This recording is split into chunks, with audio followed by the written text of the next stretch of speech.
Two NFL player props here on PrizePicks for Thursday, November 7th. We got Monday Night Football. We got the Ravens versus the Bengals. Should be hopefully a super competitive shootout type atmosphere here. Before I get started, you guys, take a look in the description below of this video. Hop into the Discord, $9.30 per month, 31 cents per day. Again, this is where I post all the plays I'm making on PrizePicks, other cappers in there as well. Overall, you guys, super positive community. Everyone in the community just trying to help each other cash. Currently doing a special for first-time members of the Discord, 20% off your first month using promo code TUFF with the link in the description below to join the Discord. So go ahead and check out that link. Also, another housekeeping note, go ahead and follow me on Twitter. Been posting on Twitter, been posting daily play of the days on Twitter, and we've hit on six straight daily plays of the days with, full write-ups here, as you can see. So again, really trying to get my Twitter going. Again, at Tough Picks is the Twitter account name. So again, go ahead and check that out. Verified Twitter account here at Tough Picks. Daily plays of the day. 6-0, gonna have one for today's slate shortly. But again, really want to get my Twitter going. So again, there will be a link in the description of this video to follow me there as well. I do also want to talk about Daily Random Fantasy really quickly, you guys. The DFS Optimizer, an absolute elite tool that I do use every day to add plays into my parlays. Whether you're on PrizePicks, Underdog, Parlay Play, Sleeper, whatever DFS platform you play, they have an optimizer for it. Like, for example, it really does all the hard work for you. But for example, like Brian Robinson Jr. under 0.5 rush plus reception TD, 54.68% odds to hit, because it's on Pinnacle, one of the sharpest sports books, at under -136.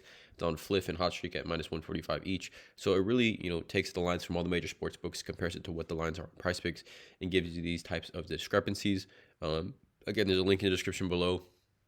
You get 25% off your first month over at Daily Random Fantasy. They got the DFS Optimizer, the DFS Middling Tool, Fantasy Score Tool, AI Slip Generator, a bunch of tools really to help you remain a profitable sports bettor. Again, link in the description below, 25% off your first month. But let's get into these plays here. I got two plays that I do like from this game. Weather in Baltimore is looking good today, looking like it's just going to be a nice, cool evening in Baltimore, and we're looking at this matchup has a massive spread at 52.5, and Baltimore 6-point favorites here. So 52.5, I mean, for the NFL game, is extremely high, and for good reason. The last time these two teams met, 41-38, was an absolute insane shootout type of game in Cincinnati. Sorry, both quarterbacks going crazy. Both, I think they combined for like this. What did they combine for? Well over almost 800 passing yards.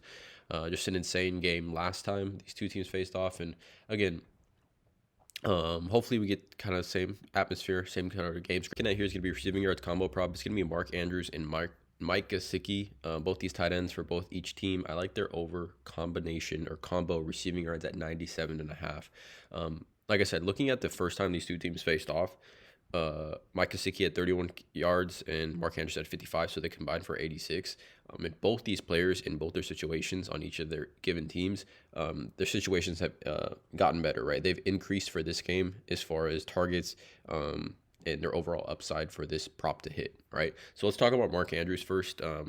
First let's talk about the matchup. So Ravens, they do allow the 4th most total receptions to the tight end position, and the Bengals here at the 6th most. So both these players, just off a matchup based alone, have strong matchups. Like you see the Ravens here, 3rd most total receiving yards to the tight end position. The Bengals, the 8th most. So again, both top 10 matchups for both these tight ends respectively. But Isaiah Likely is out for this one, right? And we take a look back at this game here. Isaiah Likely didn't do a ton of damage, but again, his presence and him taking snaps away from Mark Andrews has been kind of the Achilles heel for Mark Andrews all season long.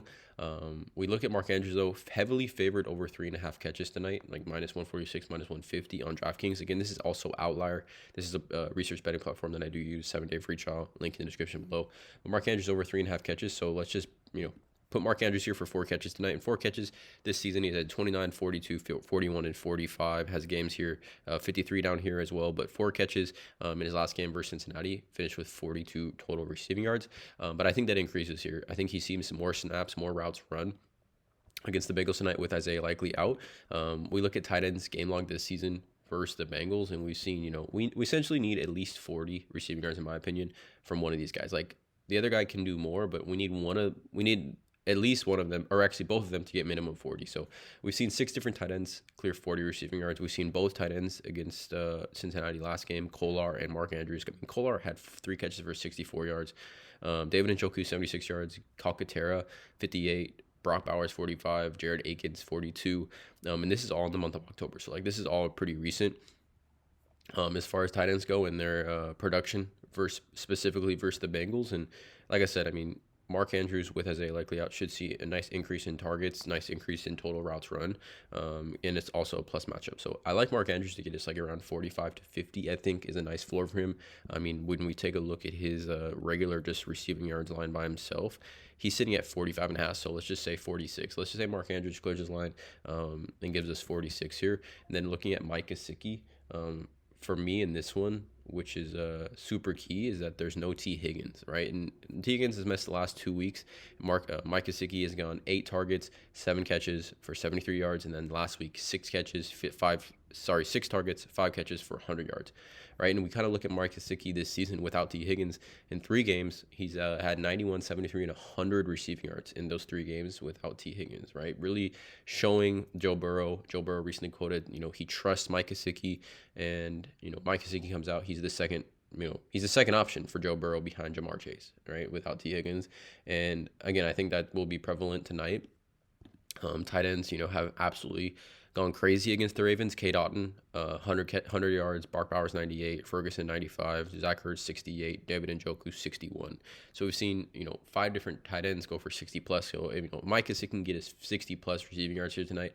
I really like the odds of this hitting because I think, the floor for Mark Andrews is going to be around 40.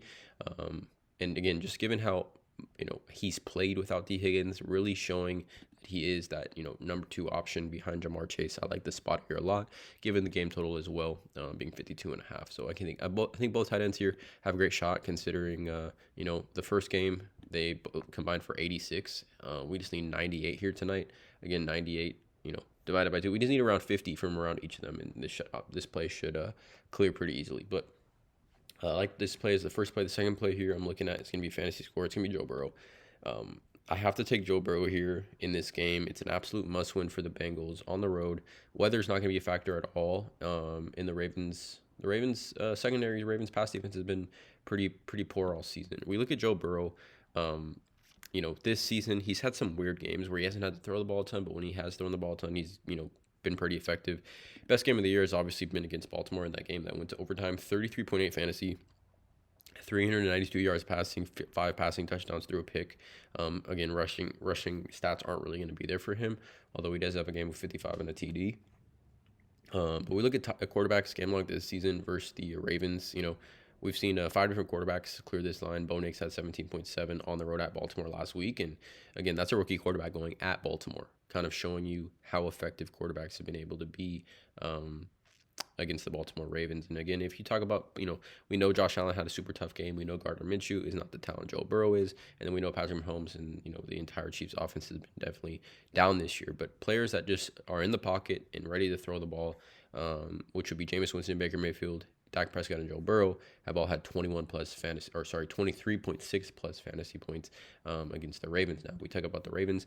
They are allowing the 3rd most total fantasy points to the quarterback position this season. The 3rd most total fantasy points, points per game to the quarterback position, and they're actually allowing the 3rd most total fantasy points. But the points per game, they are allowing 25.3 total points per game to the quarterback position.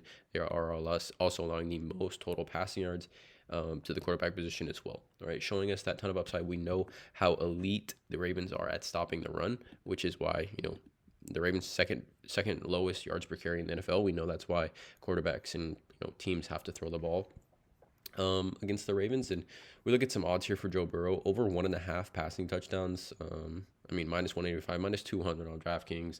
It's a reason the 1.5 passing touchdowns on PrizePicks is, I believe it's a goblin. Where's passing touchdowns? I believe it's a goblin, yeah. So 1.5 passing TDs is a goblin. So, books heavily favoring Joe Burrow to throw 2 passing touchdowns in this one. And if we look at Joe Burrow this season, when he throws 2 passing touchdowns, minimum line of 14.9 fantasy, but with 2 plus passing touchdowns and 36 plus passing attempts, 17, 25, 29, and 33.8 fantasy. there's just a variety of ways for Joe Burrow to clear the slide. I think even if we look at like 20, I think it's 2022 was his breakout year, or maybe it was 2021. Joe Burrow in game, or 20, let's do 2022, I think is what it is. Games, when Joe Burrow threw 2 passing touchdowns, you could see the upside on this type of line. 2 passing touchdowns, pretty much in every game he's thrown at least 2 passing touchdowns. Back in 2022, he had cleared this fantasy score line. I just think, again, ton of upside here for this one. 52.5 point game total, and the Bengals being 6-point underdogs here. The Bengals are gonna have to be throwing a ton in this one. So 2 player props for this YouTube video, guys, both overs. Hopefully we get a shootout type atmosphere. Check out all the links in the description below. Follow me on Twitter. Please drop a like, hit that subscribe button, and as always, let's cash.